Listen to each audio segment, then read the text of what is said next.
এর ৭ মাস কেটে গেছে, কিন্তু সেই স্বপ্নময় জীবনের জায়গায় এখন একাকিত্ব, নিঃসঙ্গতা আর একরাশ অজানা ভাবনার ছায়া এসে ঢেকেছে আমার শ্বশুরবাড়ির চারপাশ। আমি জানতাম না বিয়ের অল্প কিছুদিন পরেই আমার স্বামী বিদেশ চলে যাবে। জানলে হয়তো আমি এই বিয়েটা করতাম না, কারণ এই বাড়িতে শ্বশুর শাশুড়ি কেউ নেই, নেই কোনো আত্মীয় স্বজনের আনাগোনা, কেবল আমি আর ঘরের দেয়ালে ঝুলে থাকা কিছু প্রেমের হাসি। স্বামী যখন জানালো সে বিদেশ যাবে এবং আমায় একা রেখে যাবে এই নির্জন বাড়িতে, তখন আমার খুব ভয় হয়েছিল। আমি তাকে বলেছিলাম, ছোটখাটো একটা ব্যবসা শুরু করো, তুমি যদি আমার পাশে না থাকো তাহলে এই বাড়িতে তো আর কেউ নেই, কিভাবে থাকব? কিন্তু সে একগুঁয়ে ছিল, বলল, এই দেশে কষ্ট করে বড় কিছু করা যায় না, আমি বিদেশে গেলে অনেক ইনকাম করতে পারব, আমাদের ভবিষ্যৎ অনেক সুন্দর হবে। আমি চুপ করে গিয়েছিলাম, তবে তার চোখে ছিল কিছুটা আক্ষেপ আর কিছুটা স্বপ্ন। সেই সময় সে আমাকে আশ্বস্ত করল, তোমার চিন্তা করতে হবে না, তুহিন তো তোমার ছোট ভাই, সে আমাদের বাড়িতে এলে এই বাড়ির খেয়াল আর তোমার দেখাশোনা করতে পারবে, তাকে এখানে রেখে দাও, তুমি ওকে একটা স্কুলে ভর্তি করিয়ে দিও, সে এখানে থেকে লেখাপড়া করবে আর তোমাকে দেখাশোনাও করতে পারবে। আমি প্রথমে দ্বিধায় পড়ে গিয়েছিলাম, তুহিন তো এখনো ছোট, ক্লাস 9-এ পারে, কিন্তু আমার মনের ভিতরে ভয় আর নিঃসঙ্গতার যে অন্ধকার, সেটা এতটাই ভারী ছিল যে শেষ পর্যন্ত আমি বাবাকে ফোন করে সব জানালাম।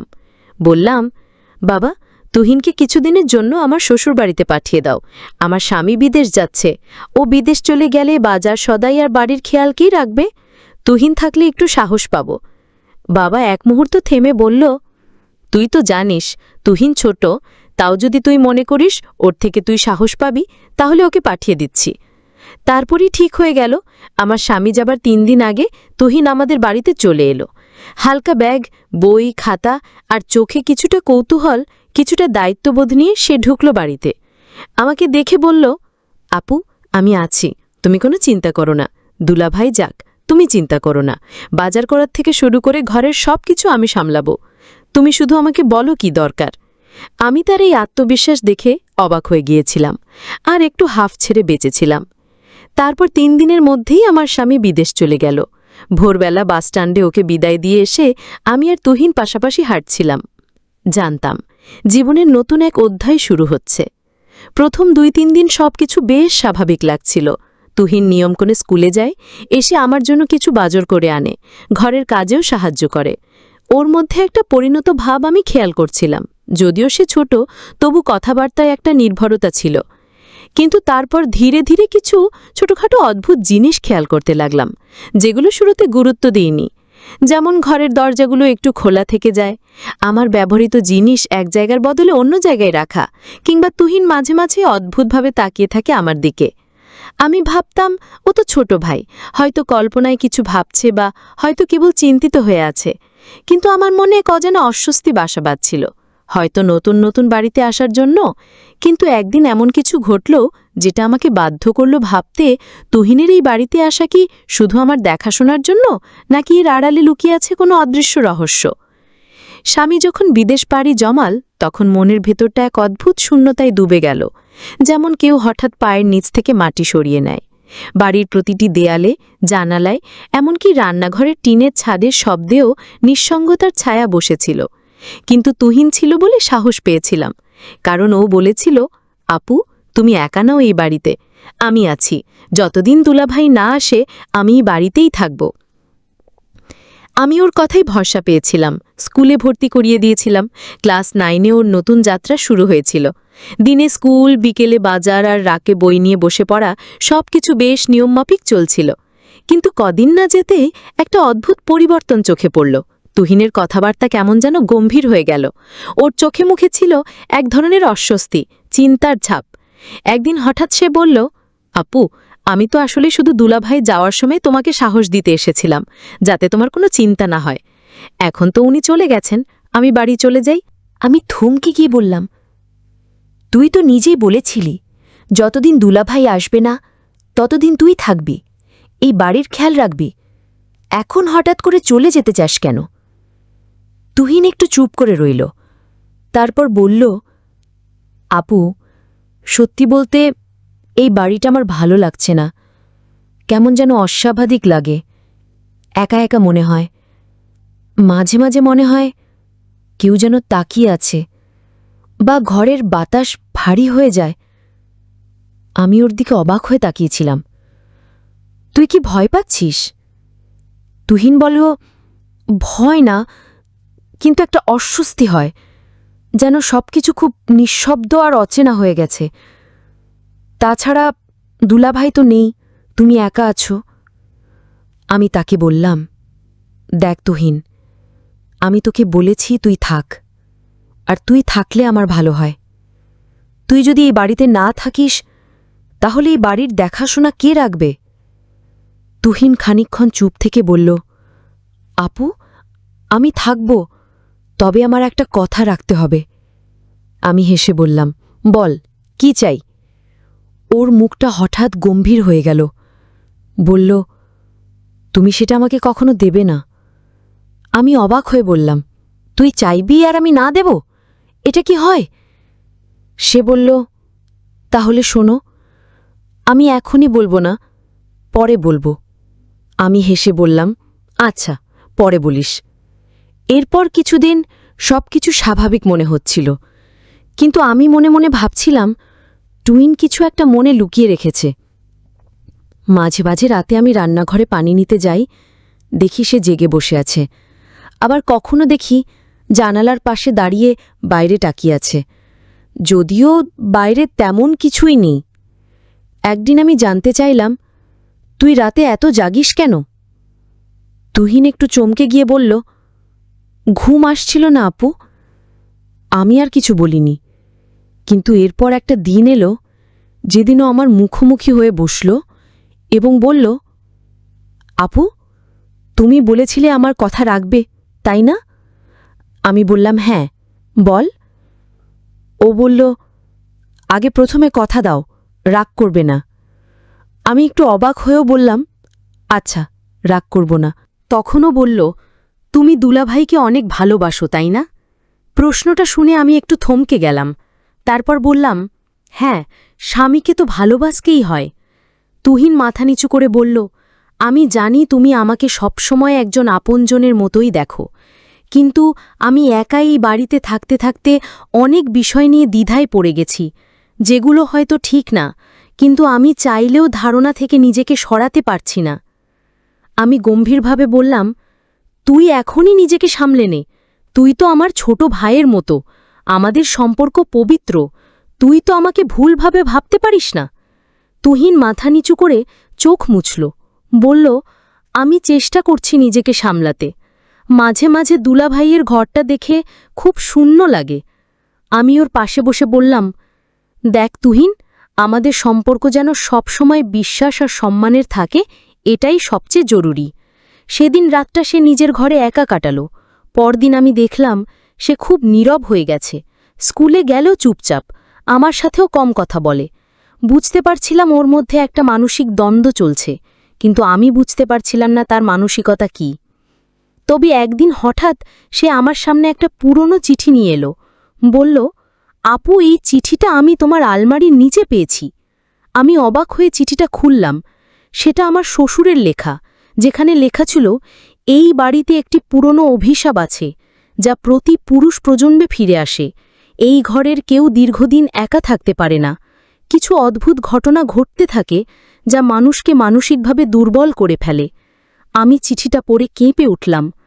তুহিন বলল, আপু, আমি হয়তো তাই আজকাল অস্বাভাবিকভাবে ভাবছি। এসব হয়তো আমার নিজের ইচ্ছা নয়, বরং এই পরিবেশের প্রভাব। তখন আমি ওকে বললাম, তুই দোয়া পড়বি, মন শক্ত রাখবি, আমি তোকে কখনো একা ছেড়ে দিতে পারি না। সেই মুহূর্তে ভাবলাম তুহিনের কথার পেছনে হয়তো শুধু মানসিক দ্বন্দ্ব নয়, এই বাড়ির এক গভীর রহস্য জড়িত। সেদিন সন্ধেবেলায় স্কুল থেকে ফিরে তুহিন সরাসরি নিজের ঘরে চলে গেল। প্রতিদিন যেমন হাসি খুশি ছিল, স্কুলের গল্প শোনাত, সেদিন তার কিছুই ছিল না। দরজা খোলা রেখেই সে বিছানায় শুয়ে পড়েছিল। আমি তখন রান্নাঘরে নাস্তা বানাচ্ছিলাম। হঠাৎ মনে হলো, আজ যেন অদ্ভুত একটা নীরবতা পুরো বাড়ি জুড়ে, কেমন যেন থমথমে। আমি ওর ঘরের দরজায় দাঁড়িয়ে বললাম, তুহিন, কিরে, আজকে এত চুপচাপ কেন? শরীর খারাপ লাগছে? তুহিন চোখ বন্ধ করে হালকা স্বরে বলল, হ্যাঁ আপু, শরীরটা খুব খারাপ লাগছে, বিশেষ করে মাথাটা ভয়ানক ব্যথা করছে। আমি বললাম, চিন্তা করিস না, আমি তো আছি, একটু মাথায় মালিশ করে দিই, ওষুধ দিই, সব ঠিক হয়ে যাবে। ও কিছু বলেনি, চোখ বন্ধ রেখেই কেমন যেন স্থির হয়ে রইল। আমি আলমারি থেকে মাথা ব্যথার ওষুধ বের করে এনে এক গ্লাস পানি দিলাম। তুহিন না বলে সেটা খেয়ে নিল। আমি বুঝতে পারলাম ওর সঙ্গে কোনো মানসিক চাপও লুকিয়ে আছে, ওর মনের ভিতরে কিছু চলছে। তুহিন বলল, আপু জানো, মাঝে মাঝে মনে হয় আমার মাথার ভেতর খুব ভারী হয়ে যায়, শুধু ব্যথা না, যেন কেউ ভিতর থেকে ডাকছে, অচেনা এক কণ্ঠস্বর। আমি অবাক হলাম, মানে তুই কাকে বলতে চাচ্ছিস? তুহিন চোখ খুলল না, বলল, বুঝাতে পারি না, আমি ঠিক জানিও না কে, তবে রাতে ঘুম ভেঙে দেখি দরজা খোলা থাকে, জানালা থেকে বাতাস ঢোকে আর মনে হয় কেউ ঘরের বাইরে দাঁড়িয়ে আছে। আমি ভয় পেয়ে বললাম, তুই এসব কি বলছিস? তুই কারোর পায়ের শব্দ, ছায়া বা এমন কিছু কি দেখেছিস?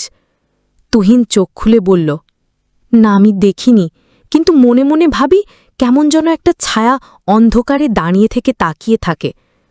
এমনও হয় যেন কেউ আমার নাম ধরে ডাকছে, তখন ঘুম ভেঙে যায়। আমি চুপ করে গেলাম। এরকম কথা আগে সে কখনো বলেনি। মনে মনে ভাবলাম, হয়তো তুহিনের মাথায় কোনো ভয়ের ছাপ কাজ করছে, অথবা পড়ালেখার চাপ, বাড়ির নিঃসঙ্গ পরিবেশ এসবই তার মানসিক অবস্থায় প্রভাব ফেলছে।